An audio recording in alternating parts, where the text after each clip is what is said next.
So, is your marketing driving revenue growth or simply investing in customers who are already yours to begin with? It's very important to think of this. Every campaign you launch, a paid campaign, direct mail, billboards, whatever the media type is, you can find that you're paying for customers that are already aware of you that would possibly buy from you anyways. In general, there are strategies to make sure your campaigns go after new customers primarily and don't simply invest or go back after customers that you've already purchased in the past and have become new customers to you. And so as you scale your company, or if you have a company that relies on a lot of repeat purchase or has a lot of repeat purchase behavior, your supplements company or a subscription model, if that's the model of business that you operate in and your volume of sales is relatively high, you want to be careful that the campaign types you're implementing in your business aren't creating just additional spend to buy customers that could be purchased or already have been yours anyways, and they would have gone back to you even if you didn't invest in the campaign. So, you have an email channel that you can use that's then the email service cost is free, or SMS, which could be free for repeat purchase, or simply just relying on the organic visit of your site for that repeat purchase behavior. So the reason this is important is as you decide on campaign types, if your goal is to grow your business, the only way to really do that efficiently is to stimulate new purchases from existing customers that wouldn't have purchased the item because they didn't know you had it, also known as a cross sell, right? So taking your customer who came to you for cat food and then moving them over to clothing if you're a large brand. So that would be an idea or a model to help them purchase, right? So you started with an item, they didn't know you do this category of items, and now they move over and buy that category of items with you as well. And in that case, remarketing to an existing customer can be efficient and appropriate. But if they're going to come back and buy the same bottle of medication that they'd already bought from you the first time they purchased, and you just spent money on that customer, then you're actually paying for a result that you would have achieved anyways, and you're really not investing your marketing very effectively. The other way that you can effectively grow your overall revenue is to buy new customers that did not know you exist and are now a part of your business for going forward. And ideally, they repurchase multiple times or have some lifetime value. So, how do you find whether or not your marketing efforts are effectively contributing to your overall revenue and performance as a company?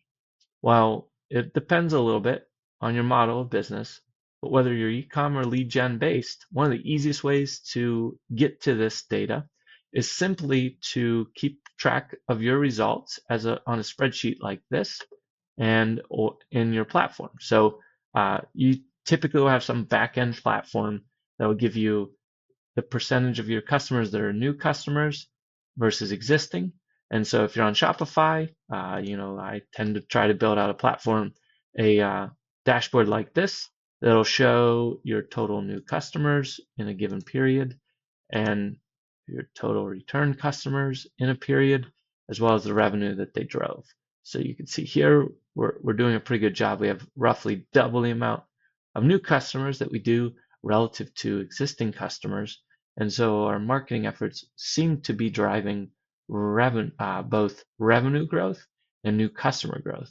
Because when it comes to paid ads, the main thing you can control that will contribute to revenue growth is new customer acquisition that's profitable and effective. But if you have a sheet like this, you could see that, and there'd be two things that you're looking out for. What percent of our buyers are new buyers?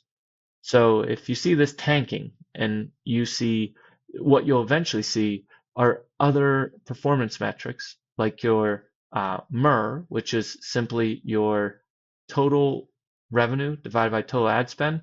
This efficiency metric will start to plummet because you're putting money in and you're actually you're just paying for the existing customer. So you're spending money on a customer that apparently would have been your customer anyways. So you're putting money into a campaign or effort to buy the same customer over and over. And so you're actually not gaining greater efficiency. The marketing efficiency is simply ad spend, revenue divided by ad spend. So if this number is dropping, it's either you're putting money into ineffective customer acquisition, new customer acquisition, or you're putting money into customer marketing that's buying existing customers. So you're not gaining any new revenue that you would have not had you not marketed. You could also see that your cost to acquire a customer would be increasing while your NCAC is either increasing or staying the same. So if your customer acquisition cost increases as you put more money in, you're basically paying for your existing customer. Meanwhile, your NCAC also, which is your new customer acquisition, is increasing. So if you're spending the same amount of money and your NCAC is increasing, your new customer acquisition cost, then you're paying for existing customers more. And you'd see your CAC grow and your NCAC because you're not getting new customers. You're simply just pouring money in to your existing customer base that would have tentatively been buying from you anyways. So the reason this matters is the campaign strategies you choose will decide and influence whether or not your efforts are driving new business for you. And there are two primary levers within ad strategy, campaign strategy, that will allow you to decide whether or not your effort is going to drive new revenue or focus on existing customers. And those are the campaign types, the ad platform. So I guess three levers: ad platform, campaign type, and the settings you choose for those campaigns. So I made a cheat sheet here that goes over the common ad platforms that many digital marketers use. Now, you could get even more broad in this. You could say radio, right? And so radio or TV, whatever strategy it is, those could have a variety of outcomes. But we are focusing on digital here because that's the channels that I drive traffic on. And I'm going to show you kind of one case study of how this works in reality here in a moment. So, dynamic product ads. These ads will tend to retarget people who are already aware of your company, and that's regardless of settings in the platform. However, I will say if you have a high return on ad spend goal or a low cost of acquisition cost in a conversion-based optimization campaign, these are going to go heavily after existing traffic. And if you think of it this way, if the platform is using an automated bid strategy, and you set a high goal, whether that is a low cost to get the customer or a high revenue goal for the money you spend, that platform is going to be forced to go after new traffic because you're asking for it to do something that's very hard to achieve that it doesn't have the ability to predict. If it's going to go after a cold customer, it's hard to predict that they'll give you $7 in revenue for every dollar you spend. So a lot of marketers will want to shoot for ROAS as the ultimate, the be all of what their traffic goal is. And the trouble with that is you can actually create an issue where you're driving a great ROAS in your ad platform. You can have a 7-to-1, spent $1, made 7. But on the flip side, you're actually not gaining new customers and growing the business. You're just investing in customers that would have already been because they knew about you. Because the platforms are smart, the algorithms have or will get you your goal. They're going to use your dollars very conservatively, and they're only going to go after things that they know can work. And in most cases, that would be a retargeting an existing customer, existing traffic that visited you. They're going to go after those customers so that they can hit the goal you have. Of course, there'll be some new customers in there, but the overall percent will be much lower than if your goals are more reasonable and not restrictive. So DPA ads tend to go warm. CBO campaigns, these are driven by creative. Since Andromeda came out with the new update as far as Facebook's Andromeda update, the type of creative in your campaign and the variety of creative will drive the customer that it goes after. Now, I know in all these platforms, you can set things like new customer only, even like PMax and Google, but really a lot of these things get uh, ignored in the platform. They're a setting, but they don't actually create a new customer always the way they're set to or stated to by the platform. So for Andromeda, since that update came back, your Facebook campaigns, your creative will drive if you're going to get new customers or reactivate existing customers to a large extent. So having a founder story and a this is our product and how it works and a us versus them, our product versus a competitor product, those type of ads are generally more awareness related. And so your campaign, if you're using a CBO campaign, can go after new customers as long as you have the creative. Now, if it's just a discount and a coupon and a sale type is the only ad creatives you're putting in the campaign, well, Andromeda is going to go after what it knows will respond to that creative, which are people who visited you already. So, moving into Google, shopping has tremendous tendency to go after cold audiences. However, if you crank ROAS high, again, if you're trying to tell the system to get you a result that it thinks is very hard to achieve, or it's very unlikely, it's way outside of what you've ever achieved in the platform, it's going to go after your existing customers because it can give you what you've asked. By doing that, however, it's doing that, but at your detriment because you're not bringing in new customers. So YouTube, I'll share the sheet with you in the link below, but just realize the campaign type drastically drives the type of results you'll get. YouTube, if you're a bigger brand, YouTube can really be a way to gain awareness of a product and drive impressions, but it depends on your goal. If you go for conversions, you're trying to get a form fill on your website or a purchase event, then YouTube is going to tend to go after your warm traffic because, again, the algorithm wants to deliver what you've asked it to do.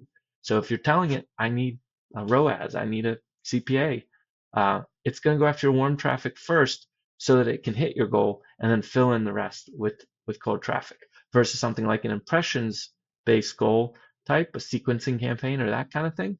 It's going to just simply go after impressions. So it's not differentiating. The machine is not going to try to say, can I get a conversion for this? Can I not? Google, a click-based campaign, max clicks. It's going to go after everyone because it doesn't care if it converts. So max clicks will be a very cold traffic. And what you'll see is cold traffic is expensive traffic. They don't know you. They haven't been exposed to you. They're not as, it's less likely or less known whether they'll become a customer of yours. Of course, the algorithm has data, but the colder the type of traffic campaign it is, the less the results will be. So just think of it that way. If you're asking for big results, you're going to get warmer traffic. So the machine can deliver what you've asked. If you ask for lower results, and this applies in all campaign types. If you ask for a low result on a PMax or a shopping campaign, the machine can say, well, that's not that hard. Even if I don't do that well, I have plenty of wiggle room. It'll tend to go after more cold traffic. So, just to show you this, in this account here, this account has had implemented a tool called Blotout. And Blotout lets you segment your conversion type between new and returning customers in the platform. So you can see whether or not it's driving new customers or existing customers to sales for you. So like this first campaign is highly, it's the largest spending a campaign in the account. It had a total of almost 275 conversions, but half of them are returning customers. Almost 300 conversions, and half of them are returning customers. Well, look at the goal, the ROAS that's being achieved in that campaign, 7. And that's by design. Now, this is a profit-based bidding strategy, so 7 is the actual ROAS, $7 in revenue for every dollar spent. But to achieve that, the machine had to go after existing customers. It didn't tend to focus on cold. Now this here is 5.77, but this is a catch-all, so there's a lot more brands in here. and uh, it's a PMAX campaign. So this has a lot more products that it can go after, and the spend volume wasn't that high. So it was able to go after new customers relatively a little bit heavier than the other campaign. So when you're thinking through strategy and your campaign types, the higher the goal, the more likely it is to go after your existing customers. The campaign type itself, depending on the type, is also more likely to lead to existing customer targeting. So as you build out your marketing strategy, if new customer growth or business growth is your goal, you want to have a firm track of your cost of spend, your new customers and what they're costing to acquire, your total new customers achieved. In e-commerce, you can also use NMR, which is the number of revenue dollars for every dollar in spend that you put on new, so how many new dollars in revenue you had compared to the amount you spent. And so by watching these things, if you see your MER, your efficiency of your marketing dropping, and you've been spending more, just realize you're probably paying for a customer that isn't a new customer for you. They're existing. And then you have to look through your platform and have ideas of the campaign types to make changes. So if you have a bunch of PMAX, your MER's dropping, then you want to convert those to a shopping campaign or drop the target ROAS on those campaigns. So by considering those factors, you can properly ensure that cold audiences are being introduced to your brand to become customers, and you're not spending your whole marketing investment on someone who would have been your customer without any paid effort at all. Thanks for watching. As always, if you have questions or comments, leave them below.